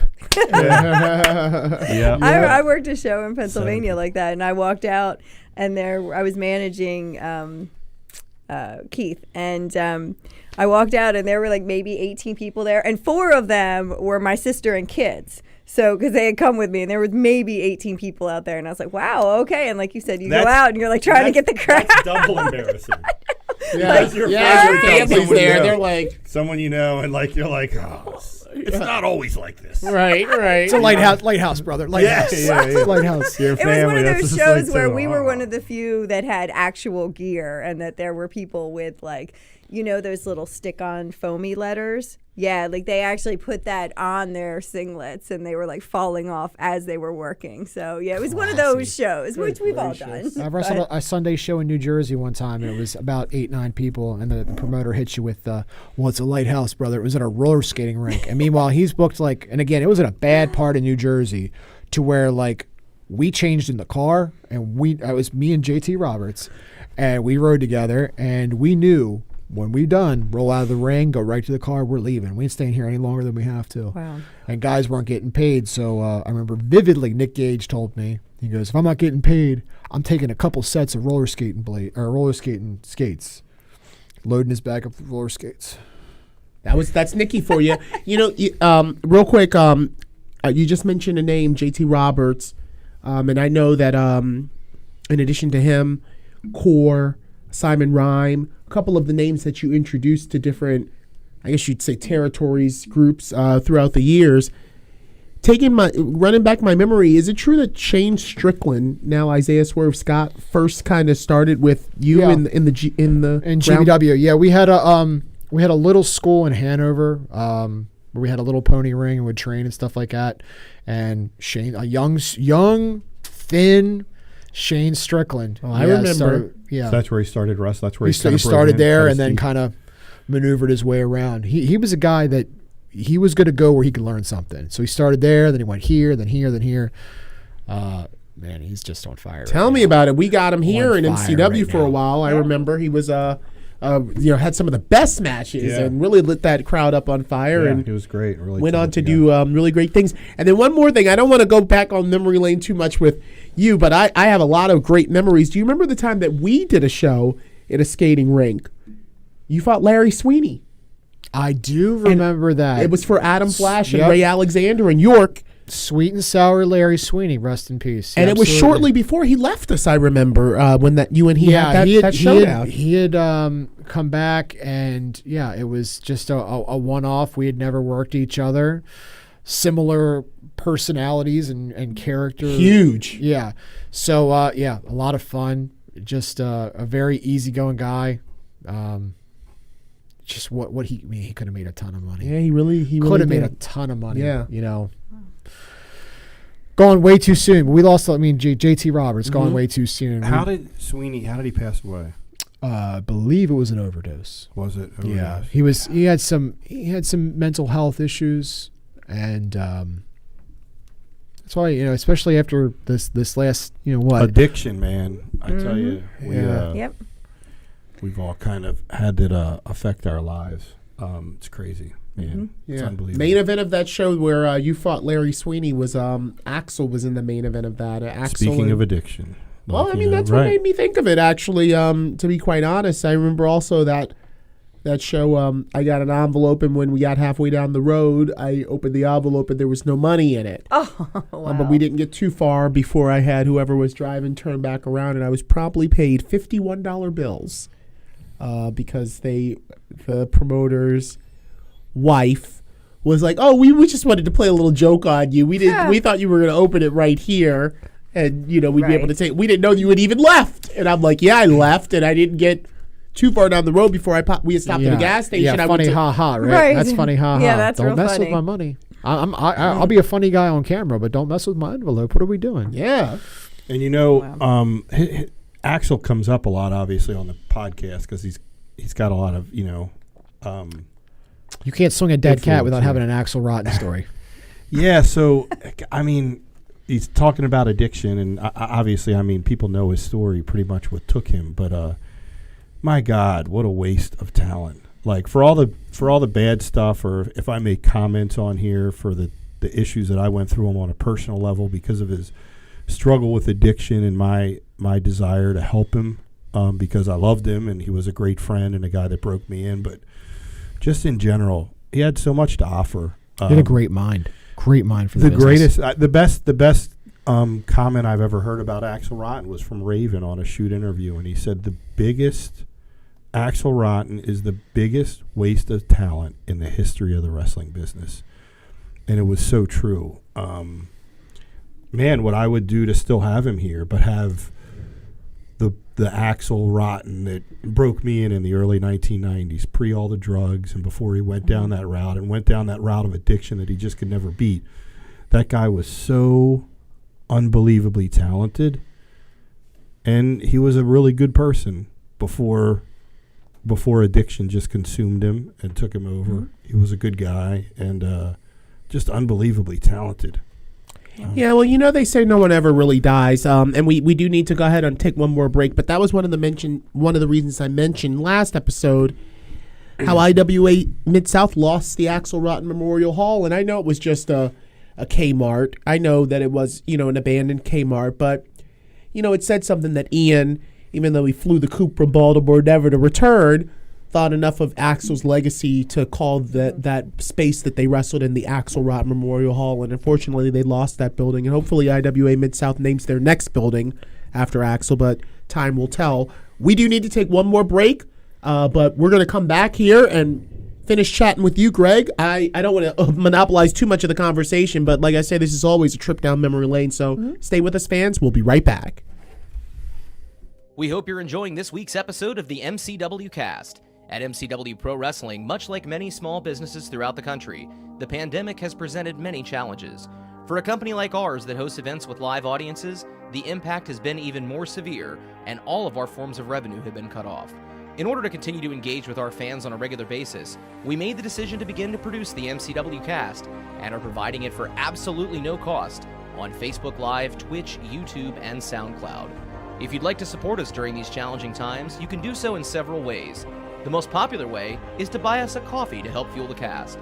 Just go to buymeacoffee.com/MCWcast, and for just $3, you can buy the cast a coffee, or you can choose to become a member of the cast for just $5 a month and receive several special perks. That's buymeacoffee.com/MCWcast. You can also contribute directly on Cash App, MCW Wrestling, or on Venmo, MCW-Wrestling. You can also show your support for the MCW Cast while sporting some great gear by going to teespring.com/stores/MCWcast to pick up a full line of official MCW Cast merchandise, from coffee mugs and face coverings to t-shirts and sweatshirts. Also, don't forget to comment in the threads on Facebook, YouTube, and Twitch to get your questions answered on a future episode. And you can also send us a tweet using the hashtag AskMCWCast. Thank you for your support, and now, back to the show. And we are back here with our guest, Greg Excellent, former MCW Rage champion. At this point in our MCW Cast, we like to go to some of the questions that our Coffee Club members, again, this is one of the perks of being a Coffee Club member. You get to know who the guest is going to be before we debut the show live, and you get to develop some questions and maybe get them pushed to the top of the list for anyone who does hashtag AskMCW. So with that said, Tara, do we have any questions from the Coffee Club members for Greg Excellent? We do. One of our questions is, what was your hardest adjustment going from Big Greg to Little Greg? And I know you kind of touched on that at the beginning of the show about your wrestling style, but is there anything else that was an adjustment, and what was it? Psychology. What makes the most sense in a wrestling match? Because again, I've touched on it a couple times. I'm an average wrestler at best, but I fill in with, I think I'm kind of smart in what makes sense and what doesn't make sense. So just having it being the most realistic it can be, like you guys, I think, I've heard you guys talk about, laying it in and stuff like that. And you want people to have that level of believability. So, I mean, again, when I'm wrestling somebody who's 260 pounds and I'm going to whip them, shouldn't they reverse me? I mean, there should be some kind of give and take to the logistics of it. And just learning that aspect of it. I've never been the size I am. You know what I mean? So I'm still kind of learning about my body, physically in a wrestling ring. Now, are you thinking of any wardrobe changes or anything like that? Like, I know your tights have like the knife and fork on it. I don't know. I have been, playing around with some ideas as to what makes, the most sense, being the king of keto and sitting on your throne of bacon and butter. Sitting on my throne of bacon and butter, no doubt. I don't know if that translates well to something that would look good on tights, right, but exactly. put like a slab of butter. I think, just doing something, staying in trunks, continuing to work on my body. I did. I said in something recently, they asked what my goals were. What do I want to accomplish by the time I'm 40? I said, I want to be in a fitness magazine. Why not? So I was like, all right, if I keep working at it, so I mean, I got to hold myself accountable, keep putting on the wrestling tighty whities and going out there and hopefully not being embarrassed. Okay. All right, great. Thank you for that question, Kevin. I have another question. And if you could work anyone, anywhere, who would it be? Oh, man. Like your dream opponent. My dream opponent. Wow. It's a good one. That's tough, right? I mean, I grew up at Dusty Rhodes, Mark. I mean, that would be fantastic. I'm going to go sentimental, though. If I can work anybody, anytime, anywhere, I want to work JT Roberts one more time. He's one of my best friends. Lost him almost a decade ago. And just what we did, traveling up and down the East Coast, working with each other. You make family. I didn't have any brothers or sisters. I'm an only child. So the family I've made from a very small family. It's just my mother and I now at this point. So the family you make in wrestling, I hold those so very near and dear to me. And, it hurts when we lose one. So to have him back for one more, just to have those moments in the ring, that'd be mine. Oh, thank you. Well, just over the years, we've all lost so many brothers and sisters, and we've shouted them all out on the cast. Heck, the reason the cast is even around is, largely part to RJ and the loss that we all experienced in doing that, tribute to him, and just feeling like we wanted more. We wanted more, that RJ would want us to have more. I got a quick question, real quick, if I can interject in the Coffee Club members. I remember one of the biggest reactions I ever experienced in the 2300 arena, the old Viking Hall ECW arena, was there was a Cage of Death where you fought DJ Hyde. And this was the culmination of a year-long feud. And the crescendo of the match was John Zandig, who had seemingly disappeared from CZW after selling it to DJ Hyde, doing a run-in, decapitating DJ with a roaring lariat, a discus lariat, and then you winning. Now, I want to take you back. I remember at ringside, towards the end of that match, at one point, Zandig's music hit, and everyone looked to the entranceway, myself included, and then all of a sudden it went off, and then it went back to you and DJ wrestling for a little bit. And then after you guys had done whatever, the music hit again, and then we all kind of looked again at the entranceway, and then Zandig ran out. What were you thinking in the match when that happened? Because so inside baseball is I pitched that. I wanted that moment. Again, I wanted that moment to be like, it's going to happen, but the heel took it away. It's not real. It's not happening. The heel sets it up. Oh, you wanted Zandig. You're not getting him. And then when you hit it that second time, the expectation level's lower and the payoff is bigger. So that's what I wanted there. And therein lies that huge reaction. There was the reaction. So now the people don't expect it when the second time it hits because you've already taken it from me the first time. So now when we get it, it's that holy crap moment. Here's Zandog coming in here to discus lariat somebody. Yeah. People were so at a fevered pitch. I remember when Zandig finally got in the ring, they were throwing things. Not because they NWO, boo, you guys, but it was just so much excitement. And I always wanted to ask about that because I felt it as well, being ringside for that moment. I'm like, oh, he didn't come. Again, inside baseball, we were wondering if he was going to come. And then he came out, and it was just a wild, wild moment. For me, and like I said, one of the biggest reactions I ever experienced in there. The place was literally shaking. I was lucky enough to have a creative hand in how we put that all together. The year prior, Tiger driving my mother out of a fit of, not rage, but out of desperation to secure my spot in a company. And then just telling that whole character backstory leading to that moment, getting back at DJ for what he had mentally put me through. Storytelling 101 by Greg Excellent. I'm not good at a lot of things. I can't, but hey, I can do that. Well, you definitely have entertained me and so many other fans across the country. Speaking of fans across the country, we like to kind of do a little bit of an indie roundup. We used to go to our general manager, Phil Stamper, for that, but now we kind of just do it around the horn style.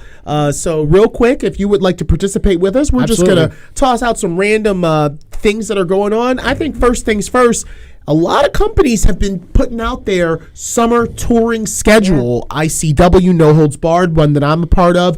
GCW, where we can see the likes of Nick Gage and Bad Boy Joey Janela. And it's seeming like that a lot of these companies are putting their schedule out with a disclaimer that fans are going to be welcomed back into enclosed environments. How do we feel about that? I think I said earlier we were just kind of chatting around. This hiatus of COVID and what it's done to the positive I think it can come from wrestling is that maybe the expectation level kind of drops a little bit. Like, let's all take a breath. We're going to see professional wrestling. Maybe we don't, some of these companies that go a mile a minute don't have to go a mile a minute. Let's slow it down Like a reset? Maybe like a little bit of a reset. Let's just calm it down. Like, they haven't seen live wrestling in nearly 18 months. Like, now when you do something, it should matter the most. We don't have to shove it down their throat. I'm hearing that a lot of the WWE events that are selling out really quickly. The live events that they have scheduled for July. And that's the one they're going to have crowds at. They're going to have crowds that they're selling out, and they're full capacity and like selling out almost instantly. Well, people are craving for it. Well, I'll tell you, we just started, the birthday parties back up again, and we had one a few weeks ago, and there might have been 35 people there, and it sounded like there were 65 people. I mean, they were so enthusiastic about it. I mean, it was, they haven't had that experience and that exposure for a year and a half or whatever, so... they definitely were very enthusiastic. And I think you had the question to Greg. I think it's time. I mean, you said, I don't think there's any reason for people to feel unsafe anymore. Well, you know who else thinks it's time is AEW, because not just a week ago, Double or Nothing, and the fans were back for it, and they were loud. Was that full capacity? I do not believe the Daly's Place was full capacity, but it sure. It was. It was. Okay, It was. Our studio director is actually whispering in our ear that it was full capacity. Okay. But it is an open environment, though, right? They've had crowds previously, but they've been scattered or spread out. So they're all over the place. It doesn't give you that intimate, there where wasn't you're any feeding special off the energy of seating. the random guy next to you. There wasn't special seating like They the weren't in pods. pods, Stuff, yeah. right? I mean, like they do it for I'd Mania. be all for a little bit more spacing out at live events. I got to be honest, because I can't tell you how many times I've taken the kids to WrestleMania or NXT or something like that, and I get the guy next to me oozing into my seat, and it's like sweating on me, and it's like 2010 Greg I sitting beside you. wouldn't mind if they kept the pod thing up for a little while longer. I got no problems with that. Is anybody following so the WWE, is that happening in July, and then after that there'll be no more? And I think those are outside. Are those all outside venues? Or are now they? that It's I'm a not mixture. sure, but I know that I'm curious 'Cause I know it guess just once was they a set start, schedule. that Thunderdome will be gone, and it'll be back to. Dan, I think we're going to play this thing by Right. ear, and we'll I don't see. But, AEW kind of hit a home run, and rightfully so, because our number one guest, Leo Rush, debuted, and that Joker's Wild, or I don't know what it's called, the Battle Royal. Casino had a Battle little Royale, Casino Battle Royale had a showing of himself. So shout out to Leo. He got a great reaction. He was trending on Twitter. Yeah. Very it was a positive good response. reaction. Now he's not, exclusive with them. He's still Not working yet, at, not at this New time, Japan right. and Yeah. everything, and, Yeah, and there's not some yet. sort He of has a contract with mutual- New Japan, and he who has was been with, working with AEW, Right. seemingly. So and he was with MLW. He did not have a contract with MLW.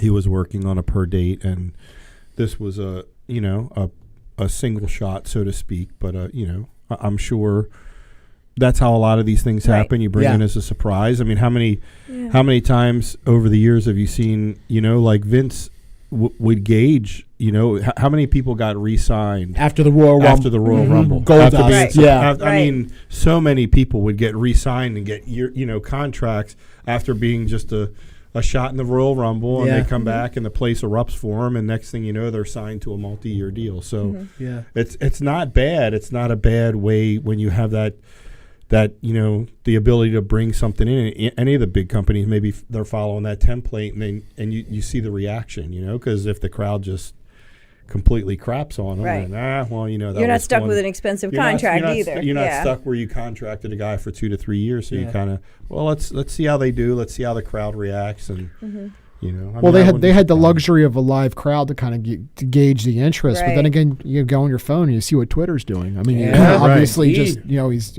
trending right there. That's for I me. got the alert for that, just so you know, on my Twitter. Oh, On my for phone, Leo it trending? said that, yeah. Did Leo you go versus on to Twitter. Twitter after you got the alert? No, I See, just there's, got the there's little the blurb, second and part. I was You like, go- oh, okay. You go on and then you just retweet Tara. That's all it is. One little click. Just a That for retweet and a me, heart. that's what I'm glad to get back to normal.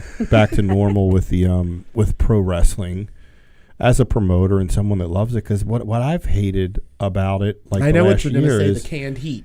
like know, how like- do you actually really judge without a crowd if someone is over? Basically, then it's forced. It's the booker or whatever saying, oh well, we want this guy to be over, so we're just gonna. It doesn't matter because there's no live crowd. But when there's a live crowd, the crowd dictates. You gotta, you know what I mean? Like who's getting over, what's getting over, what works. Like how do you do that? Well, in my opinion, it hinders a talent's ability to work a crowd. Yeah. Right. Oh, You know what I yeah. mean? To cultivate their skill set. When this doesn't work, I go to this and so forth. But also take into account the amount of the physical toll it's taking on talent in a ring without feeding off the adrenaline of 20,000 people cheering on one. Like that first, I think it might have been WrestleMania. Maybe that first WrestleMania, there was like a 3-way ladder match, or some pay-per-view was a 3-way ladder match. And I thought to myself as a spectator watching it, with a little bit of inside knowledge of the wrestling business, going, man, every bump hurts twice as much. Twice as every bit of Twice it. as much. And because you don't have that crowd bringing you up. Right. Yeah, absolutely. It's like that scene in Amadeus when they have the ballerinas, or there's an opera and they've banned dancing to music. So at that one scene during the opera where the ballerinas come out, the music stops and they're just like dancing on the stage, and the emperor's like, what is this? Right. And he's like, well, your majesty, you've banned music and dancing, so we had to cut the music out of this part. And he's like, something's just not right about this. And that's what it is. Kofi's doing the clap, And there's clap, nothing there. and there's nothing So there. nothing, Right. There's right. nothing there, Right. And then John Morrison falls off a ladder and hits the mat. And I just remember sitting there going, man, I know that hurt. Yeah. I know that hurt. Just, oh my God. Yeah. Right, because when you're feeding off the crowd and you have all that adrenaline going, you don't feel it. You No. know, you're just going on sheer energy at that point, and you know feel it that when you take your adrenaline boots off. rush. Oh, sure, but to do that, I mean, we've had birthday parties here where the party kit has 2 or 3 friends that show up, and it's like, so we get all the students from the back or anybody not in a match. We're like, go be in the crowd, go and react the way a crowd reacts, and go out there, because the guys in the ring, they need that. Yeah. All right. Well, that's it.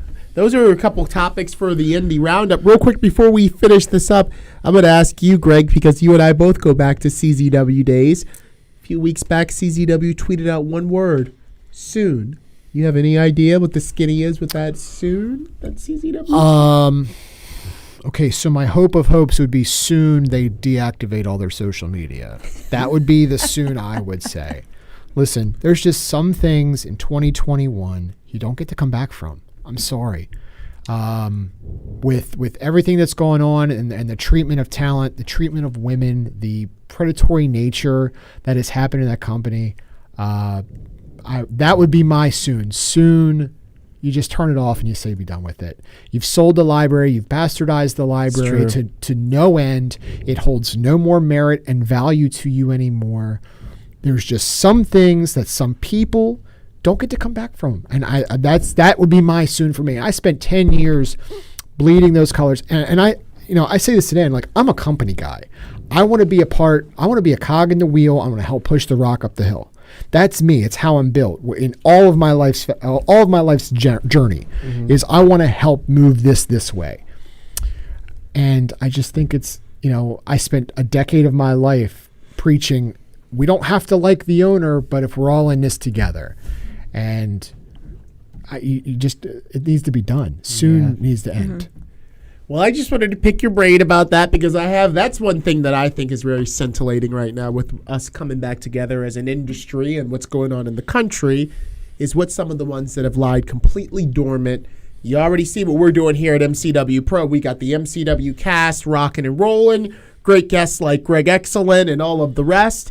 And with that said, I guess we'll just have to wait with bated breath to see what happens in the next upcoming weeks. Well, thank you so much, Greg Yeah, thank Excellent. you. Thank you Please so much tell for Mama having- we said hello. I You should have brought certainly- her too. I know. All right, we're going to bring you back, and you must bring her. that's No right. doubt. It'll be a two-parter. Yeah, there you go. Well, that's going to wrap up this edition of the MCW Cast. For Tara and Dan, I'm Larry Legend. Thank you. Episode 21 in the books. 21 Gun Salute. We'll see you Yep. next week.